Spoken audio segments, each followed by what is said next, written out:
Obebuka ifuture yakhe. He does that because he sees the future. The reason Satan hates the seed, it's because the seed got power more than what you see. Most people are being destroyed by Satan. He doesn't trouble them because of what they do at the time. He troubles them because of the future.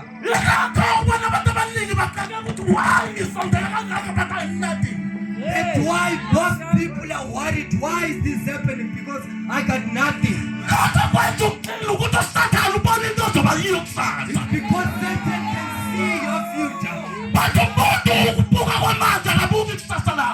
Because most of us look at what's happening now, not tomorrow.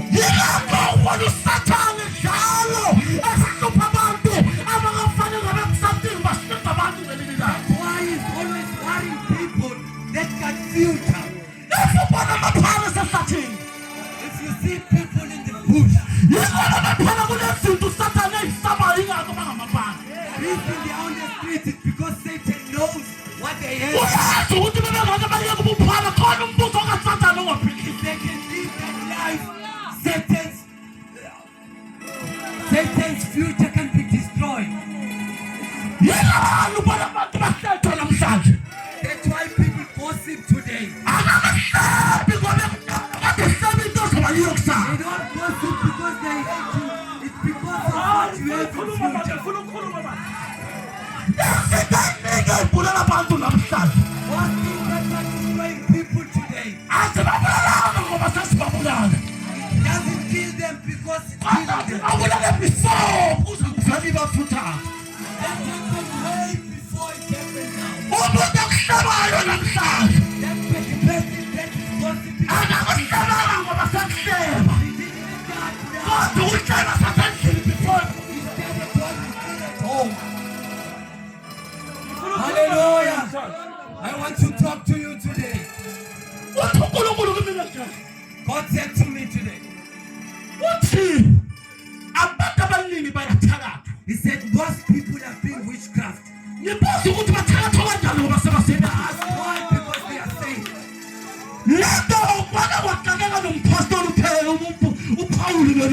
Even Pastor Paul was also confused. When you talk to the Galatians, what who bewitch you because you are saved?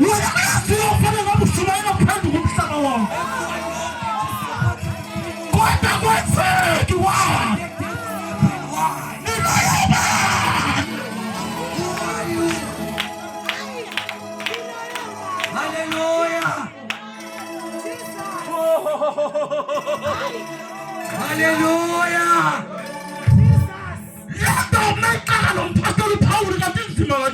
When this thing is also confusing Paul, how powerful this is.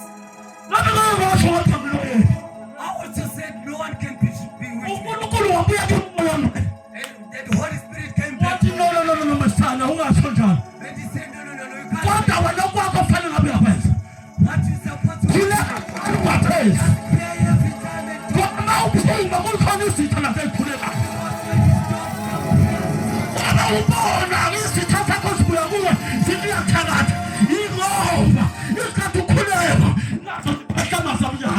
Hallelujah! Hallelujah!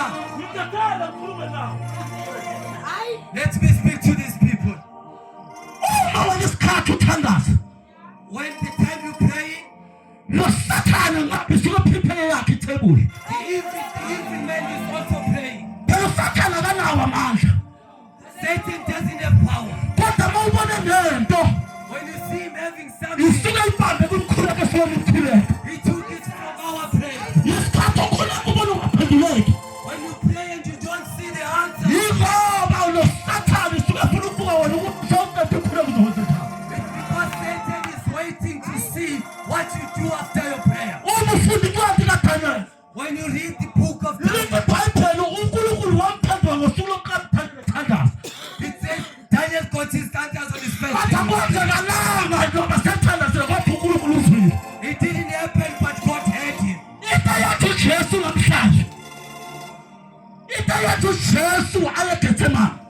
The reason Jesus went to Gethsemane, akasabe ukuthi uzokufa. he was not afraid of Kodwa isabe izinto sizowenzeka sehaphile. Into yakho Jesu ejuluka ithukuthuze ekhaya. That's why he was sweating. Akajulukiswa ubuhlungu obusongela He kubo. was not sweating because of Kodwa the pain. ujulukiswa ithina sizosala He was sehaphile. sweating because of us. Hallelujah. Hallelujah.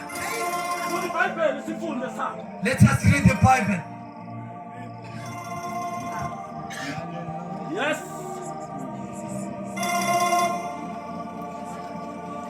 Yes, ngokukaMateyu 26. So wafika nabo endaweni ethiwa iGetsemane. Wathi kubafundi, hlalani lapha ngisaya kokhuleka laphaya. Hallelujah. Yes. Verse 38. Verse 37. Wathatha Asebephewu. The Bible says he took Zebedee's sons. Wasevele eqala benomunye. Then he started having sorrow. Ngifuna ukukhuluma ngentaba eziwu-2 namhlanje. I just want to talk about 2 mountains today. Kukhona intaba okuthiwa iGetsemane. There's a mountain called Gethsemane. Base kuba khona intaba okuthiwa iGolgotha. There's another one called Golgotha. Abantu abaningi abaqala eGolgotha bayahluleka because abaqalanga eGetsemane. Most people that started in Golgotha can't make it in Gethsemane. Igama ngoba iGolgotha yindawo yobuhlungu. It's because Golgotha is the place of pain. iGolgotha ufuna uqale khona uzophathizela izinto ozoyithola eGolgotha. You need to start there so that you can carry things that you're going to need in future. uJesu umeza eGetsemane. When Jesus went to Gethsemane, Uthatha abafundi bakhulumela ngabe eGetsemane. he took his followers and went to Gethsemane. Befika ngabe eGetsemane uthi hlalani lapha mina ngisayokhuleka. When he got there, he asked them to wait. He's going to be. Ufunda ngapha kuLuka. When you read through the book of uLuka yena ubhala uthi Luke says, uJesu wathatha abafundi wanyuka nabo eGetsemane. he says, Jesus took his disciples. Bathi and went to uLuka yena uthi kwakungumkhuba wakhe njalo ukuthi anyuke But look, eGetsemane. it was Jesus' ways of doing things. Ukukhumbula kahle ngelinye ilanga anyuke nabafundi eGetsemane. When you remember when he went up to the mountain, Kuthiwa wakhuleka abafundi babona bathi ngona sikhaza amadokoda amathathu. Elinye kubekela kaJohane, elinye kubekela kaMose, elinye kubekela lakho. Ngoba wonke umuntu onyukela eGetsemane kuba khona ukushimika. hallelujah. Awukazi unyukela eGetsemane.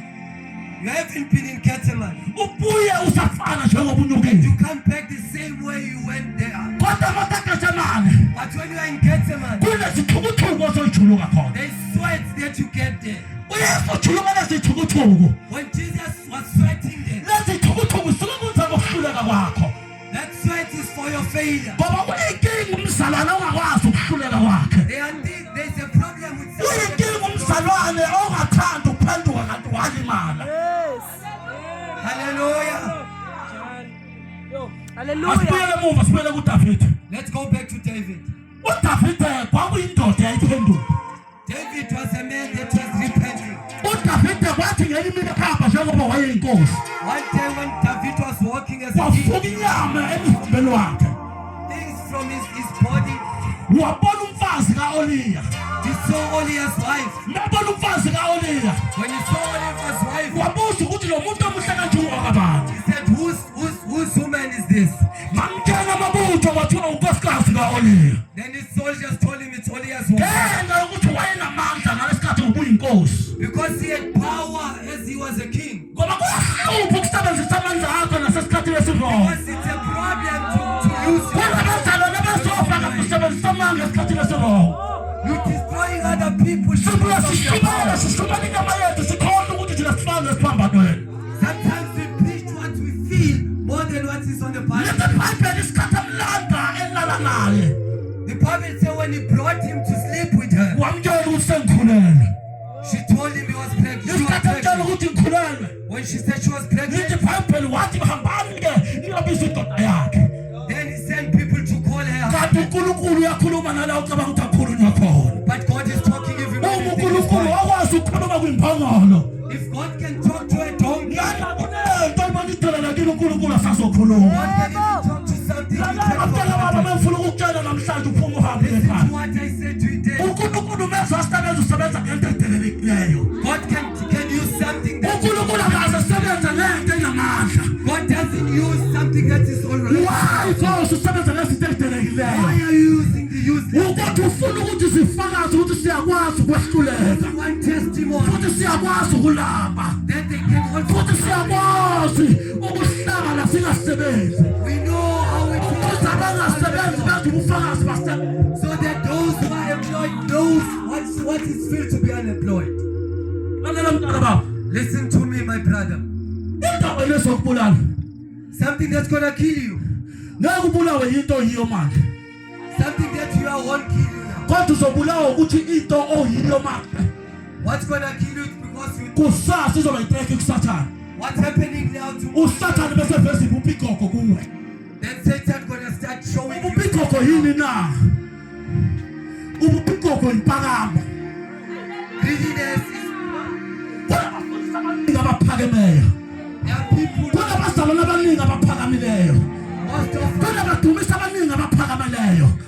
Bakwazi ukuthi ukuze kudunyiswe fanele kube abakudunyiswe. they think when they are not. Leyo moya wesikhathi uSathane afuna ukumbulala ngawo.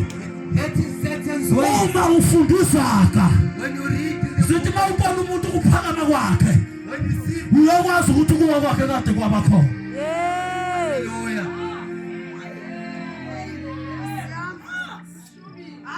Kunabantu There are people. uma uwezwa When you hear them, bakutshela ukuthi sineminyaka saphenduka. they tell you that it's been years. Umbuzo wami uthi kule minyaka waphenduka. Then the question is, Zikhona amafutha okuphenduka. what have you bought? Wake wathi uPawuli ngelinye ilanga. Paul said one day, Angikanivezi ukukholwa namhlanje. just show me your. Yes, sasibonile niyashumayela. We can see you. Yes, sasibonile niyafakaza. We can see you. Bathi vezi into efakazayo. Show us what fruit you got from that.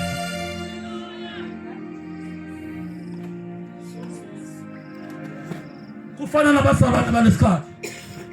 It's like the brethren of these days. Bakwazi ukuthi bashaya abantu ngamavesi. They know how to hit people, Kodwa ivesi lingakazi lashaye naqobo lwakhe. but they haven't been hit by the Akusho ukuthi ngamanye amazwi lento yena kuyena kuyi-touching back yokulwa nabanye abantu. That means the verses are If the yena mesethule epulpit. when they keep quiet. Bathi asibone ukuhamba kwakho ukuthi kuyafakaza nento But ayikhulumileyo. when we look at Yebo sikhathele ngabazalwane abakhulumayo. Sikhathele ngabazalwane abakhulumayo. Sifuna abazalwane abazohamba. Babonakale ngokuhamba. Abantu abangakholwa. Babona ukuhamba kwabo. Baphenduka ngenxa yokuhamba kwabo. then they can follow the way you walk. Hallelujah. Hallelujah. Ngiyamthanda umzalwane. I love the brethren. Oba nevesi elilodwa. They've got one verse, Kanti lelo vesi elilodwa lombolanisa noNkulunkulu. and that verse will make him see the Lord. Kube nomzalwane Then there is one olazi iBhayibheli sukela Genesis likhipha that knows the kuThabo. whole Bible, Kanti uyasopha nalo. but is going to hell. He's going to hell with those verses. Lalela mntaka baba. Listen to me, my friend. Asinandaba nawe thina. We don't care. Kodwa into esinendaba nawe. But what we care Yile nto uNkulunkulu ayiphathise kuwe. is what God Eyenza wants. ukuthi sikulandele noma uyisidakwa. That's why we follow. Esikwenza noma sibona uhluleka. We follow Yingoba lento liphethe. because Iyayiphetha. we need it. Hallelujah. 35 years ngisindisiwe. 35 years I've been saved. Manje ngina 55 years. Now I'm 55 years. Kodwa uNkulunkulu ugcinile ngibonakala ngathi ngiyinsizwa kubona ingane But God has saved me. I look young. Because uNkulunkulu uyangithetha ngegazi likaJesu. Because God wants Uma ngihamba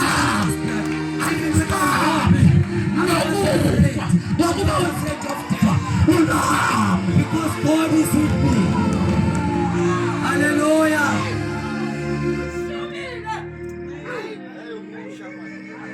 Hallelujah.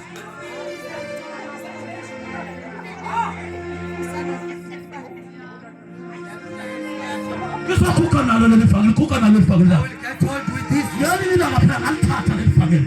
Hallelujah. Abangani bami bakhe baye bangibalela iminyaka. My friends are Bathi coming. uzokwa. But you're gonna fall. nababuza umbuzo Then I ask them a question. uqikiwe kuziphico eligqibileyo. Where am I gonna fall? Lalela mntaka baba, Listen to me, my abantu brother. babuza ngoJesu wakho. When people are asking you about your Jesus, uJesu umeza kumzalwane, when Jesus comes to someone, bambuza phela ngelinye ilanga, one day they ask him, bamlinga nakhona.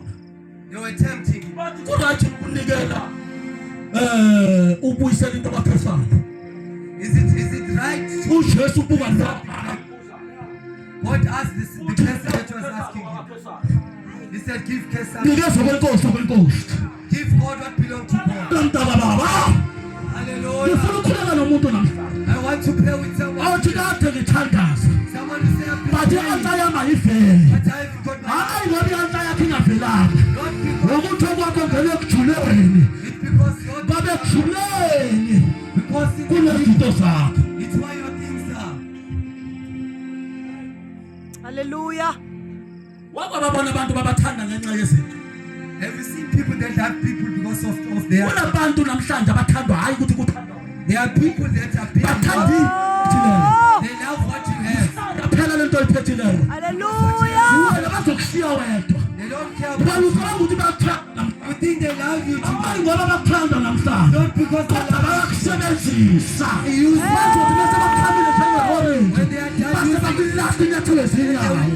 uNkulunkulu kodwa noma kunjalo. Ukuthanda kunjalo. loves you no matter what. Yebo Jesu. Hallelujah. Lalela mntaka baba. Listen to me, my brother. Mina anginandaba ngokukhuluma kwakho okuningi. I don't know how much you talk Ngoba vele sinamakhono ngokukhuluma. because we are all. Kodwa into enginendaba nayo kuwena. But what I can Ubungcwele. is your holiness. Lalela mntaka baba. Listen to me. Ama-gift awasuki kumuntu. Kodwa into eyisuka kumuntu. But what comes to me Ubungcwele. is the holiness. Uma wena uwona. When you do something Ungathi wrong, uqeda ukushumayela amazwi. even when you just uNkulunkulu preach ehlile ababusiseka. and people Uhambe uyobona. uNkulunkulu uzogcina ubungcwele. then give will leave, God will leave, left you preaching with your gift, but take out the holiness from you. Silimele ngabantu abashumayela ngegift. Hallelujah. We are destroyed by people who are preaching, Ngoba baphenduki. but they don't repent. Bayasaba ukuphenduka. They are scared of Ngoba repentance. bathi abantu bazothi sengishumayela kangaka. Hallelujah. Lalela mntaka baba. Listen to me. Asenzeni abantu. We don't do this Kodwa for senzela people. uNkulunkulu. We do it for God. Ukuthi mhla enengesiphambanweni. When he was Athi crucified, izifika athi kuphelele. he said it's finished. Nami kimi kuphelele ngesono sami. Then all is done with your sins. Hallelujah. Lalela baba. Listen to me. Izinto zikaNkulunkulu. God's things, Sidinga umuntu oyekujuleni. they need someone who got to the kingdom. Abadinga umuntu oba nezindaba eziningi. They don't need someone who Abazalwane bamanje mebesihlangana. today's brothers, Bahlangana ngamagama abantu. Hallelujah. Abahlangani ngeBhayibheli. they don't get together. Balekela umuntu obazohlangana naye. Run away from us. Asitshela ukuthi sibambana umboli ukuthi ukuthi. People who come to Kodwa umuntu ozohlangana naye. when people come, Ozohleze ne-revolution njalo. people who come up with the revolution. Abantu abeza kuwena nesambulo. Hallelujah. Wena ngempilo yakho. With your life, Kade kwaprofethwa ngempilo yakho. Hallelujah. it's been prophet long time ago. Yingakho namanje sozobona amafruit empilo yakho. That's why you're gonna start seeing the fruit of your life. Akutshela na into eyodwa. Let me tell you one thing. Bayasuka abantu la. People come from here, Ukwazi kahle na ukuthi awusebenzi. they know exactly you're not working. Ahambe kamhlaba uyalingana. Then they go to Mhlaba. Adlule aye le kule abashaya emahlanganeni okanye isho kanjani. They go as far as Mozambique. Emabhoni. Hallelujah. Uyazi lapha mele hamba yokufuna umuthi. When they go there to look for wisdom, Uyofuna ngemkhuleko yakho hlezi uyikhuleka. he goes there Ngoba uyayesaba. because he's afraid of your prayers. Kunabantu nje kumanje There are people right now, babona ngathi ayenzeki into abayikhulekele. they think They don't get the hayi answer. ngoba yenzeka into wayikhulekela Not it because it not yingoba kunabantu wena isikhathi uphuma nabo bayaphuma It's because there are people who are against isikhathi what you do. ukhala bona bayaphalaza When you crying, they busy. isikhathi ukhala wena ufuna izinto zabo bona bayakhatha When you busy preaching about your things, they busy with isikhathi wena ukhuluma ngezinto zakho uthi Nkosi I need this bona bathi When you're zidinga asking from God your things, they busy talking against what you say. uJobe You remember Job? uthi iBhayibheli The Bible says uSathane wamkela kuNkulunkulu Satan asked permission from wena God. uceliwe kuNkulunkulu ngoba uhamba Maybe Satan asked. into yenza uNkulunkulu evume ngawe The reason God yingoba uyakwethemba is because He trusts you. I don't care if your brothers don't trust you. bathi uNkulunkulu mekwethemba But if God trusts you, uzothi na uqhamuka la when you come around, isihlohla sisukumele sona Yebo. disabled will wake up. uhamba ngabona bayibonele bona The blind will see. uthi uzodumisa You come into praise. kube kunabantu abaphenduka badumisa ungakashunyayela izizathu zakhona uyiphasile itest yakho uNkulunkulu akunikeza Because you passed the test that God gave you. Hallelujah. ngaya eZambia ngiyoshumela khona I went to Zambia to preach. isikhathi ngiyoshumela eZambia When I went to Zambia to preach, mntaka eAfrika sengishumayelile listen, my brother, I've been preaching in Africa. ingakho ngibona iminyaka yami sehambe kangaka That's why years are gone. ukuhlala la eChatsworth kungenzeka ngahlala ngase ngibona ngathi sokuphelele Staying in Chatsworth made me iminyaka relax. yami seyangivumela ukuthi ngihlale Maybe I've even think my job is to stay. uyazi into mina yenza ngithande umuntu The reason I love someone, angithandiswa into iproduce manje I don't love what you produce but now, ngibuka into ozoba yiyo kusasa but I look at your future. into yenza ngikhulekela abantu nje noma ngilele ngayikhulekela The mina reason I pray for people even when I'm sick, izinto abayizo kusasa it's because of what they're gonna be. into yenza uJesu ejule ukuyithukuthuku zegazi The reason Jesus was trying izinto to abafundi bakhe babazoba bayizo mesehambile it's because of what his disciples ngoba mesekhona abafundi bakhe babanganamandla because when he was around, uma his ufuna disciples didn't ukubuka have ukuthi power. wabela babanganamandla ngisho ngani wake walethwa umuntu onesithuthwane kubo There was brought someone to him. kanti uJesu bawuhlehla ufunda u10 uverse 10 uMateyu 10 uthi nginikeza amandla nginikeza igunya mase nginikeza ukuthi nabagulayo bazophila When you read Matthew 10, God said, I give you power, I give kodwa you labo authority. bantu abanikezwa amandla mase kufika umuntu ogulayo akaphili But when those people that got authority, when people don't Wow, see yeah, it, they don't yeah. get it. Why people yingoba don't get uJesu wayesekhona it? Because Jesus was still ngoba around. uJesu esekhona bazothembela kuJesu Because when Jesus is still around, kodwa they rely on him. mesehambile uJesu But when Jesus is gone, kuzoba khona umduduzo kuwumoya ongcwele the Holy Spirit will ozobafundisa yonke noJesu angabafundisanga yona He will teach them. He will teach them. baba namhlanje ebusuku That's why tonight, ungamcisha umoya ongcwele ohlala kuwe don't block the Holy Spirit. that stays in uzomcisha you. bozohlala ezindabeni You will block him kodwa wena hamba uyohlala emkhulekeni when you go stay in prayer. uphethe njalo When you do that, obiyeza because it's coming. ugolgotha lakho Your Golgotha is coming. Hallelujah. Hallelujah. okwenza ukuthi lezazelele sihluleke egolgotha The reason people fail in Golgotha ukuthi asiqalanga eGetsemane is because they didn't start in Gethsemane. okwenza ukuthi uJesu ephathe egolgotha The reason Jesus ukuthi was izinto ruling owayeyithulekele eGetsemane it's because of the things zithi bese he prayed for. ziqhamuka When those things kade happened, wayikhulekela he prayed for those things long time ago. sehamba kuwa bena He was just walking in the dawn. uyabona mntaka baba mohlezi ukhuleka njalo When you stay in prayer, izinto ezizokubulala things not gonna kill you. sithi bese ifika kuwe When those things arise, asikwazi ukukubulala they can't kill you. ngoba iGetsemane yathi khona Because your Gethsemane is with you. awujuluka ithukuthuku zegama Where you were sweating blood. lalela mntaka baba Listen to me. lo muntu wenza into engakaze ngiyibone yenzeka This fasting is Akaze ngibona umuntu ejuluka juluka I igazi. haven't seen someone sweating. Uwenze opposite yegazi. He's doing the opposite of the blood. Athathe Golgotha. When he was in Golgotha, Uwenza futhi opposite yento fanele ngabe yenzeka. doing the opposite. Bese bamkhwaza ohlangothini. When they were poking him, Uphuma amanzi ekubeni ngabe kuphuma igazi. the water came out inside Bathi of the igazi liphuma muva. but the blood comes Why out. igazi liphuma muva? Why the blood? Yingoba lasiphumela saseGetsemane. It's because it came out in Gethsemane.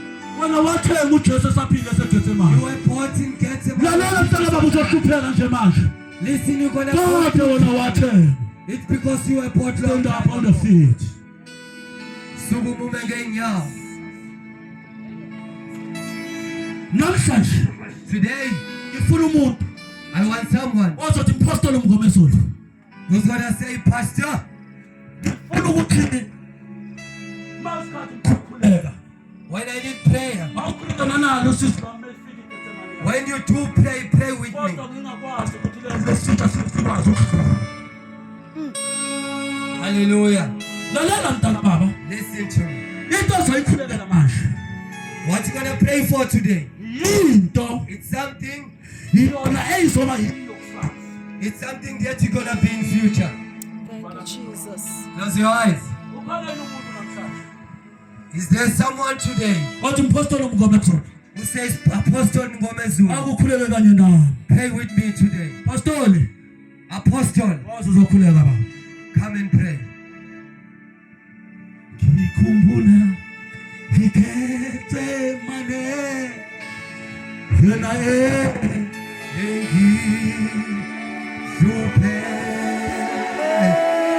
Yena Baba wethu nawe emhlabeni akekho nolinganisiwe nawe uNkulunkulu wethu nalizwi lakho Baba wethu ogcwele ekhambeni lika Jesu waseNazaretha uNkulunkulu wethu ophilayo seliwile kule ndawo uNkulunkulu wethu onamandla izwi lakho Baba wethu uliqinisile impela wathi uNkulunkulu wethu alikaze uNkulunkulu wethu onamandla labuya lidambatha ngoba uNkulunkulu wethu izwi lakho liyayala liyasola liyaqondisa namhlanje ngezwi lakho uNkulunkulu wethu ophilayo kunenhliziyo nanenhliziyo uNkulunkulu wethu onamandla yenza umsebenzi ngezwi lakho Baba wethu ogcwele ngoba yilona lodwa uNkulunkulu wethu izwi lakho elinikezwe ebantwini ukuba uNkulunkulu wethu basindiswe ngalo uNkulunkulu wethu ophilayo siyathandaza namhlanje egameni likaJesu uba wena uNkulunkulu wethu uphakeme uyaphila akekho uNkulunkulu wethu emhlabeni wonke uba banjenga nawe nantambama uNkulunkulu wethu qhubeka uNkulunkulu wethu ngezwi lakho ezinhlizweni zethu ukhulume njalo ngoba siyakuthanda njalo Baba wethu egameni nasegazini likaJesu sikunikeza udumo in Jesus mighty name amen. Ungakahlali phansi ngenyawo zakho. Umuntu Namanga lento ngengiphuke ngiqine kabi. ukhona yini umuntu namhlanje othi usukhuleka akukhuleke kanye nawe Hallelujah. uma khona ngizofuna umuntu ugcotshiwe Yesu ugcotshiwe kodwa ngifuna ukuyenezela kwinto egcobileyo uDavid esegcotshiwe waqhubeka wahlala egcotshiwe kwaze kwaba khona isikhathi ukuthi uSawule ehamba Hallelujah. into kaSathana ahlupha ngayo abantu basebenza isikhathi singakafiki Oh. sithi bese sifika isikhathi uthola ukuthi useyasayile ngoba isikhathi sakhe besingakafiki namhlanje ngifuna ukukhuleka nomuntu ozothi mpostoli Mngomezulu awukhulume nami vele isandla sakhe lapha khona sesiyathatha Yes, Jesus. uNkulunkulu ekubusise mama uNkulunkulu ekubusise sisi uNkulunkulu ngifuna ukukhuleka nomuntu nje mabiza abanye ngizokhuluma nomuntu oyedwa noma babili ngoba biza abanye wangehluli Jesu Hallelujah. gijima uze ngaphambili sengiyathandaza ukhukhu lwami waluhlaliwe endaweni yabafileyo walulisasa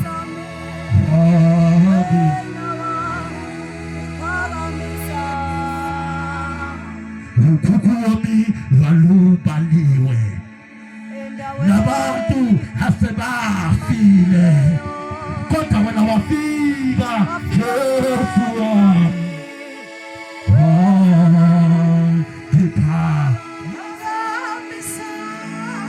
Kiphakamise